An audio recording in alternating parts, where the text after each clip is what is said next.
Good morning, good afternoon and good evening my dear student. जिस भी समय आप इस वीडियो को देख रहे हैं, आप जानते हैं सीबीएसई 10th क्लास ज्योग्राफी का 4th चैप्टर है, दैट इज एग्रीकल्चर। और प्यारे बच्चों, अभी हमने पिछली पार्ट्स में देखा था फूड क्रॉप्स, जो ग्रेन्स से हमने देखा था, और फिर हमने नॉन ग्रेन्स फूड्स देखी थी, है ना, जिसमें हमने टी कॉफी इनको देखा। और अब हम देख रहे हैं नॉन फूड क्रॉप, यानी कि ये खाने के इस्तेमाल में नहीं आती बट दे आर क्रॉप्स, है ना, जिसमें हम बेसिकली देखेंगे रबर को, और दूसरा हम देखेंगे फाइबर क्रॉप्स। फाइबर क्रॉप्स क्या है? जो रेशेदार होती हैं, है ना। तो हम इन दो टॉपिक्स को इस वीडियो में करेंगे। नेक्स्ट में हम बेसिकली देखेंगे कॉटन को और जूट को। तो जैसे ही हम रबर को स्टार्ट करते हैं प्यारे बच्चों, रबर आप सबको पता है किसको बोला जाता है, तो it is equatorial crop. Equatorial यानी कि अगेन अगर हम ग्लोब देखते हैं तो इक्वेटर के आसपास वाली ये क्रॉप है, but in some special conditions, है ना, कंडीशंस के through it also grown in the tropical and subtropical areas also. तो ट्रॉपिकल आपको पता है, इक्वेटोरियल मतलब बिल्कुल इक्वेटोरियल, जो इक्वेटोरियल पे, फिर ट्रॉपिकल एंड देन वो ऊपर और नीचे वाला जो सब ट्रॉपिकल है उसमें भी ये उगाई जा सकती है। Require moist and humid climate. प्यारे बच्चों, आप जितनी भी अभी तक आपने फसलें पढ़ी है जिसमें आपने रेनफॉल देखा है, सबसे ज्यादा अभी तक हमने देखा है कि राइस में हमें कहीं ना कहीं चाहिए, या फिर मेज में अगर ज्यादा भी है तो खराब नहीं होगी, पर वो कम में भी हो सकती है। बट ये जो रबर है, इसके लिए आपको अबाउट 200 सेंटीमीटर, यानी कि सबसे ज्यादा रेनफॉल अगर आपको किसी क्रॉप में चाहिए जो आपने बुक में पढ़ी है, तो उसके लिए रबर, है ना। तो ये इसका एक एडिशनल चीज है। तो रिक्वायर मॉइस्ट यानी कि जो आर्द्रता भरा हुआ, ह्यूमिड, है ना, यानी कि गीला और जो आर्द्रता से भरा होता है, ह्यूमिड क्लाइमेट।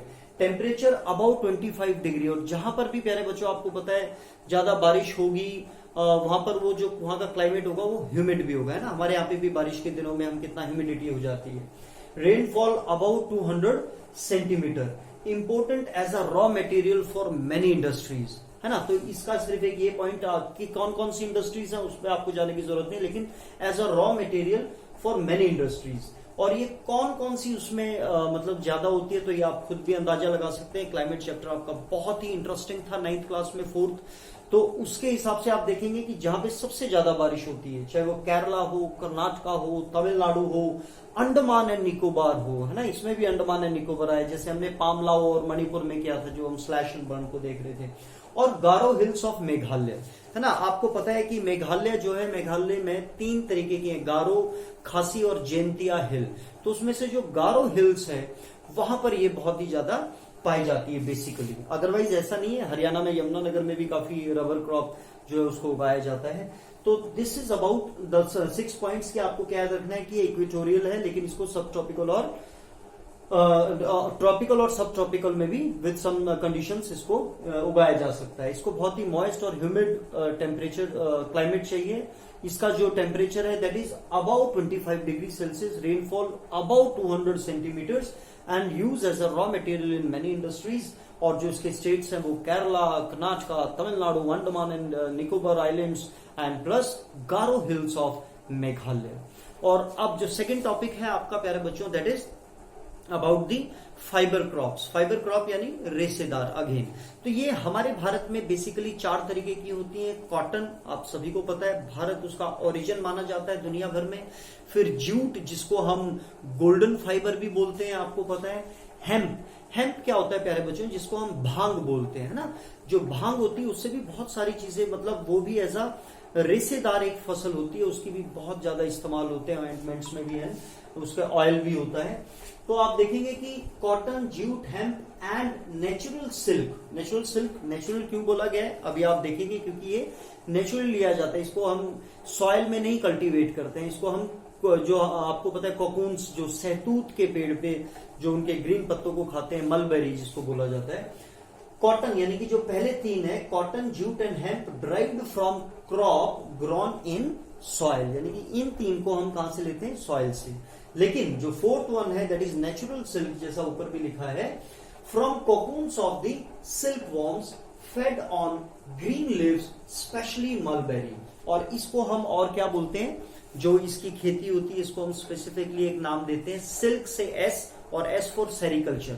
8th क्लास में आपने एग्रीकल्चर चैप्टर में पढ़ा था कि जो ग्रेप्स की कल्टीवेशन होती है उसको हम क्या बोलते हैं, विटीकल्चर, और जो फिश की होती है उसको क्या बोलते हैं, उसको बोलते हैं पिसीकल्चर, और हॉर्टिकल्चर जो हमारे वेजिटेबल्स एंड फ्रूट्स हैं। तो इसको और किस नाम से जाना जा सकता है, क्वेश्चन आपको सेरिकल्चर से भी पूछा जा सकता है, इसलिए आपको दोनों नाम इसके पता होने चाहिए। आपको 1 मार्क में पूछा जा सकता है कि जो सिल्क वॉर्म है उसको और उसकी कल्टीवेशन को किस नाम से जाना जा सकता है। तो ये एक छोटा सा टॉपिक था। नेक्स्ट में हम कॉटन को देखेंगे प्यारे बच्चों और जूट को देखेंगे। अब हम देखते हैं आपकी बुक क्या कहती है। रबर नॉन फूड क्रॉप्स है, इसको खाते नहीं है। Rubber, it is an equatorial crop but under special condition it is also grown in tropical and subtropical areas. It requires moist and humid climate with rainfall of more than 200 centimeters. सबसे ज्यादा है ना, तो जब आप mind में रखेंगे तो सबसे ज्यादा किसके लिए आपके माइंड में आना चाहिए, रबर के लिए। टेम्परेचर भी आप देख रहे हैं बहुत ज्यादा है, 25 degree Celsius. Rubber is an important industrial raw material. It is mainly grown in Kerala, Tamil Nadu, Karnataka, Andhra Pradesh and Garo Hills of Meghalaya. ठीक है, ये 4 पॉइंट्स आपके इसमें बेसिकली 6 हैं, लेकिन ये आपको इसमें याद रखने हैं। फाइबर क्रॉप्स प्यारे बच्चों, cotton, jute, hemp and natural silk are the 4 major fibre crops grown in India. The first 3 are derived from the crops grown in the soil. The later, यानी कि जो बाद वाली है, is obtained from cocoons of the silkworms fed on green leaves, especially mulberry. Rearing of silkworm for production of silk fiber is known as sericulture. तो प्यारे बच्चों ये एक आपका छोटा सा टॉपिक था। कॉटन में आपको याद रखना है कि कॉटन अगेन जैसे आप देखोगे कि 2nd नंबर पे सबसे ज्यादा जो प्रोडक्शन है वो इंडिया में होती है आफ्टर चाइना, है ना। आफ्टर बोलने की जरूरत ही नहीं है, तो आपको पता ही है। तो बस एक रेप सीड ऐसा था जिसमें आपको पहले नंबर पे कनाडा, फिर चाइना और 3rd नंबर पे इंडिया। तो this is for your click. God bless you all, love you all.